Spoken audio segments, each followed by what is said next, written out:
Ang hirap utusan ang mga anak ngayon. Mas lalo na kung makakahawak sila ng cellphone. Puro, ma, pa, wait lang. Samantalang yung mga bata noon, isang utos mo lang, sumusunod sila kaagad. Kasi mga disiplinado sila eh. Halos pagtitigan mo lang, takot na sila kaagad. Pero yung mga bata ngayon, mauubos na lang yung boses mo kakautos. Tamad pa rin. Anong solusyon?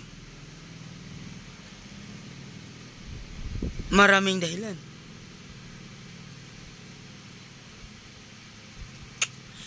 Iba talaga ang noon kaysa ngayon.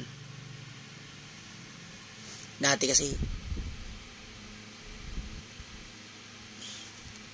laro lang ng konti, isang titig mo lang, alam na nila agad uutusan ka na. Ramdam na ng mga bata na ay may uutos sila mama.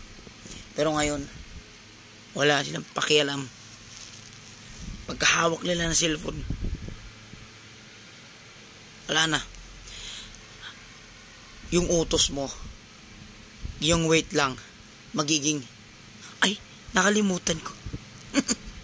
Very good ba sila?